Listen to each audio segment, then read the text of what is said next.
Hey, Shalom. I want to give all praises and glory and honor to Yahawashi, double honor to the elders of Great Millstone. Much love and respect to all you brothers out there doing the work of sincerity and truth, striving for the hopeful elect, enduring all afflictions, and seeking out your own salvation with fear and trembling.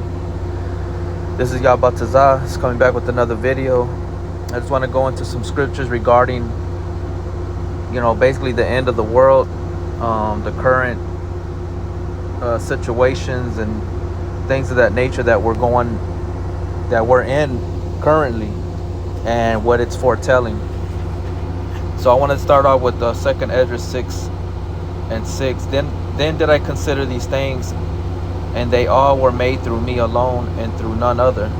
By me also they shall be ended, and by none other. So Yahawashi, he's the Alpha and the Omega, the beginning and the end.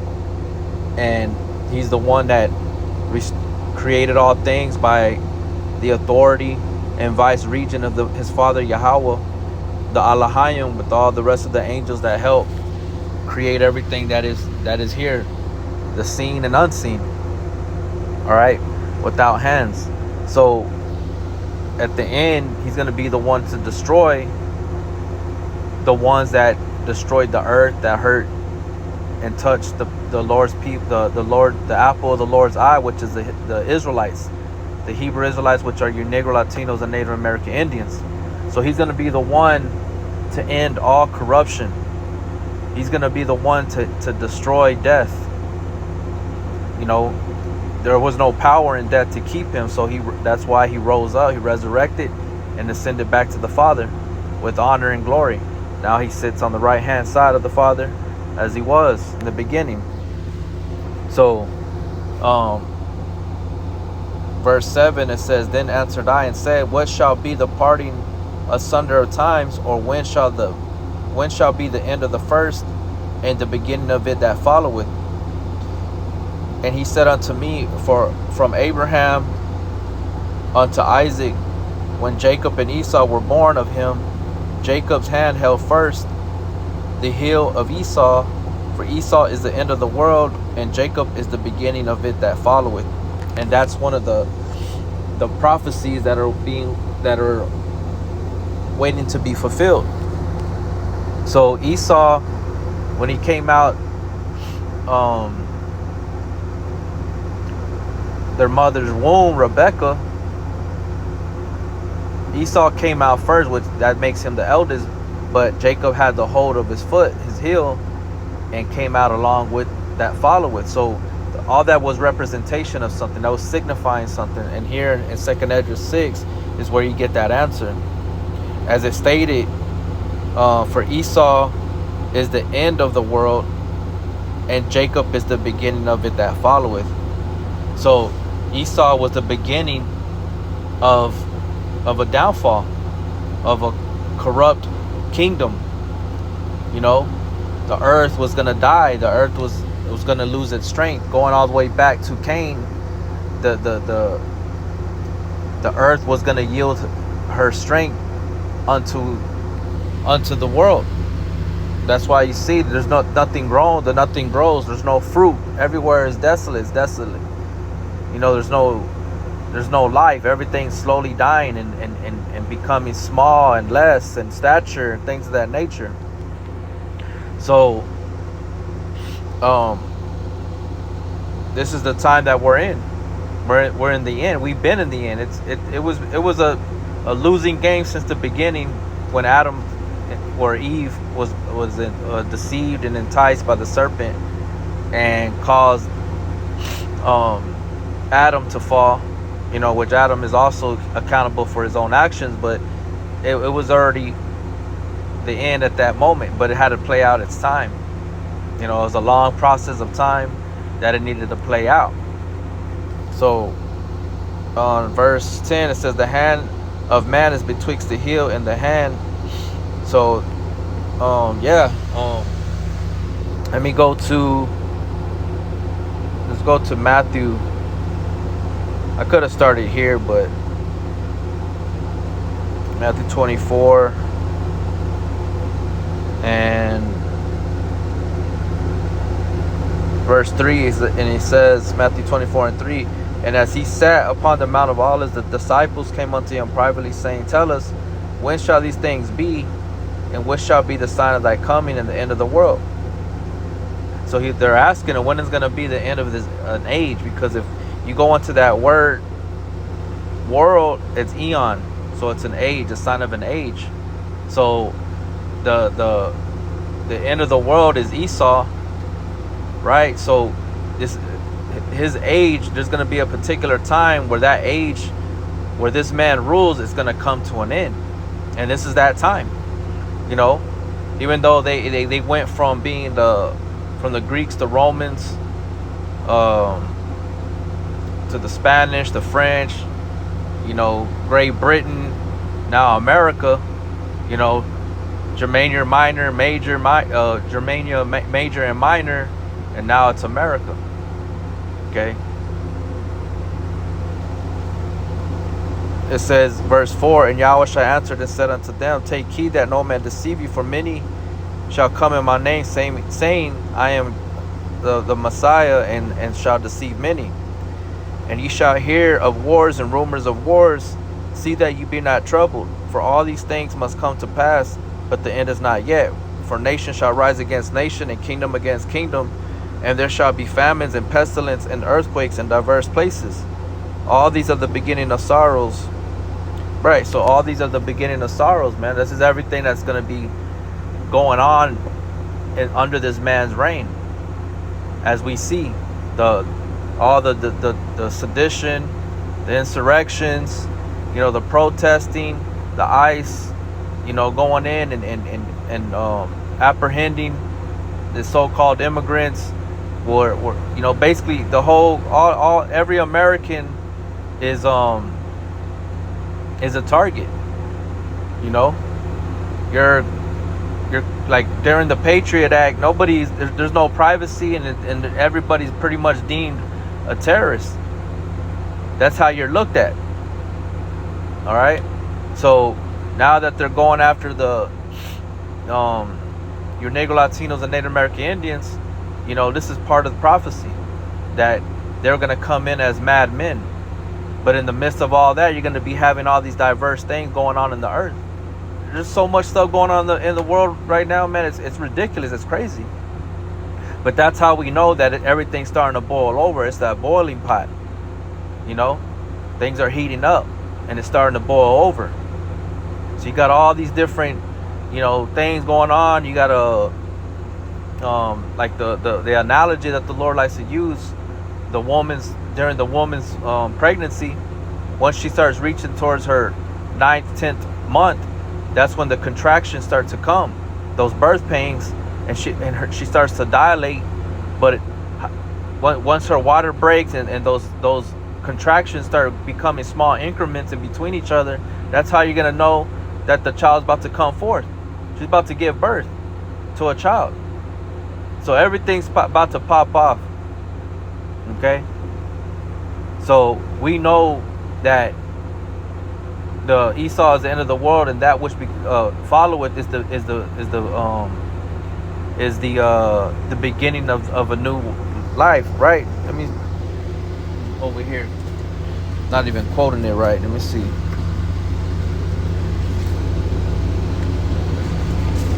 See, it says 2nd Esdras 6. It says, verse 8, and he said unto me, from Abraham unto Isaac and Jacob and Esau were born.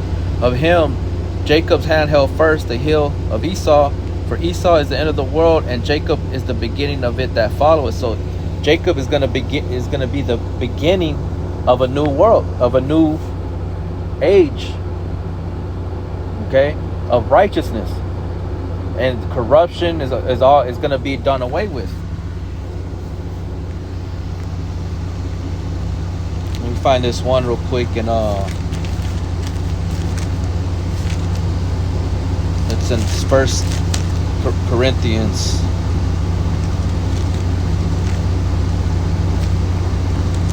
This is 1 Corinthians chapter 15, verse 23. It says, I'll start at verse 22. For as in Adam all die, even so in Hamashiach shall all be made alive. But every man in his own order, Yahawashi Mashiach, the first fruits, afterward they that are Yahawashi Mashiach's at his coming.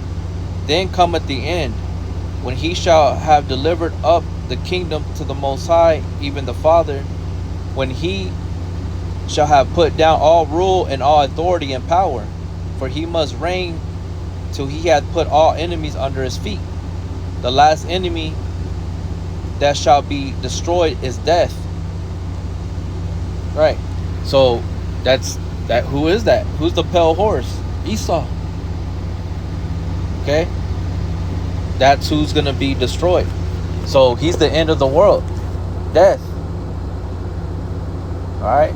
And the manifestation, the physical counterpart, Satan, is Esau, which is destroying the earth, corrupting the earth, and things of that nature.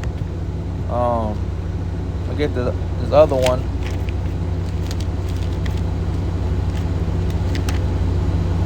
This is Revelations 11 and verse 17, saying, We give thee thanks, O Lord God Almighty, which art and want, Salakia, which art and was and art to come, because thou hast taken to thee thy great power and hast reigned.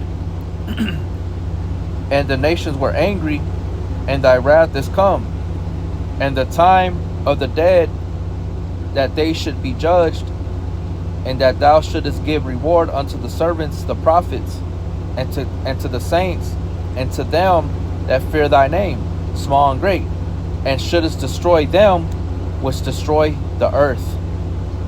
Okay? So that's how we're gonna know the end, that we're in the end of the world. We're in those times, the beginning of sorrows, and they're gonna increase. They're gonna get worse until the child is born. Okay, until it comes out, which is we're waiting for Yahawashi to crack them clouds to come through. All right, to ultimately put everything in order, and he's gonna release his wrath. Okay, so let's go from there to Ezekiel. So make this quick. 7.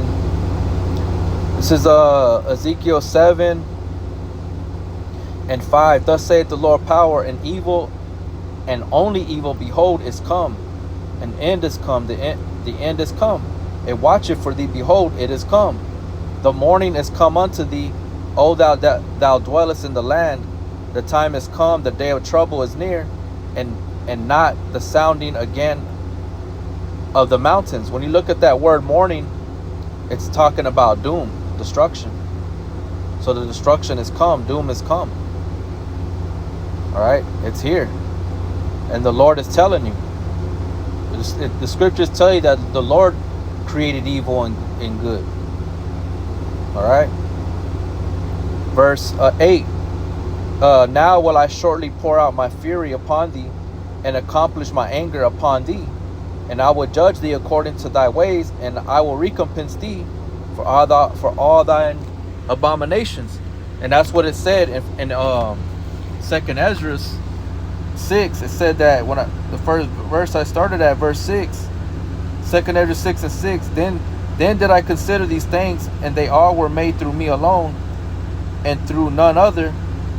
By me also they shall be ended, and by none other. All right. So it's saying the same thing.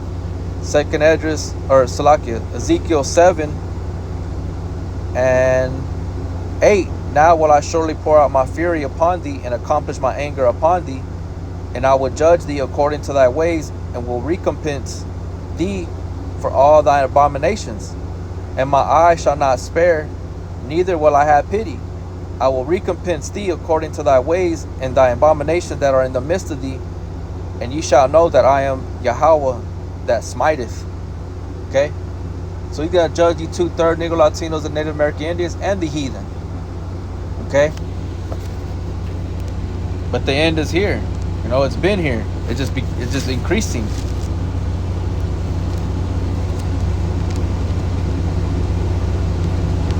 Let's see.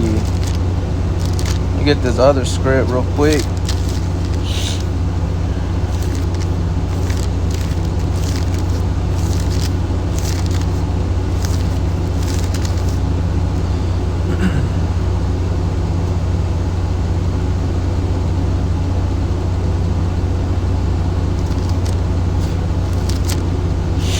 Find it real quick.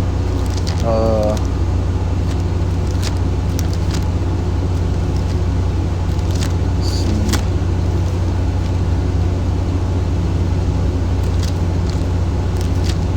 Zephaniah, Haggai.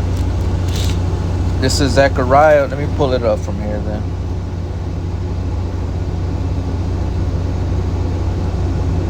Zechariah 1:15. It says, "And I am very, very sore displeased with the heathen that are at ease, for I was but a little displeased, and they helped forward the affliction." Right. So it says, "Therefore thus saith the Lord, I am returned to Jerusalem with mercies. My house shall be built in it, saith Yahweh of hosts, and a line shall be stretched forth unto Jerusalem."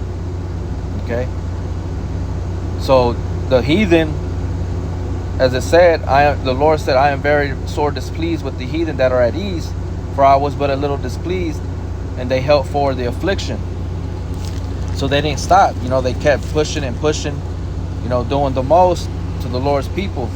So now they're going to pay. All right, let's go to Nahum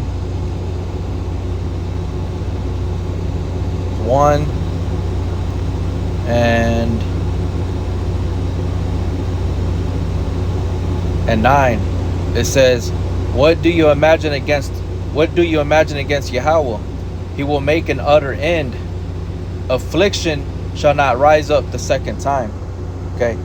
So what, you thought you're going to get away from the Lord? You thought he didn't see? You thought he was dead? You thought he was asleep? So you can't, what did you imagine against Yahweh? He already knew all these things. He knew, you know, everything was written for our learning. He's the one that ordained this. He's the one that predestinated this.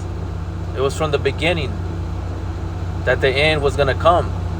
And it was going to be through him. Or the destruction of the wicked. Because we know Esau is the beginning of the end. Alright, so it said again, Nahum 1 and 9. What do you imagine against Yahweh? He will make an utter end. Affliction shall not rise up the second time. Let me see. Let's go to Nahum 1 and 9. Look. Nahum 1 and 9. Look up that word affliction. And it goes into, watch. Affliction. Sarah or Tazarah. And then it says the outline of biblical usage says straits, distress, trouble, vexer, a rival wife. Strong's definition, tightness, that is figuratively trouble. Transitively, a female rival. Okay, so you look up that word vexer. It goes back to the word vex, right? To make someone feel annoyed, frustrated, worried, especially with trivial matters. And that's not what Esau does. All right, he's a nuisance. Look out here to the origin, the late Middle English. It says from Latin vexare, shake or disturb. Okay, so this man, this vexer, is not gonna rise up a second time. Okay. And it also, if you pay attention here in the Strong's definition, when you look right after the female rival, it says adversary. What does Satan mean? Adversary, which is a vexer. Okay. Outline of biblical usage: narrow, tight, straits. Straits is difficulty, distress, adversary, foe, enemy, oppressor, hard pebble. So that word affliction is a word speaking about an individual or a multitude of people of a nation. Okay, let's go back. So it says, what do ye imagine against Yahweh? He will make an utter end. Affliction shall not rise up the second time. You know. So the Lord's gonna put an utter end to Esau, like he did all the rest of the heathens that vexed, that persecuted, that murdered, stole from Israel. So with that.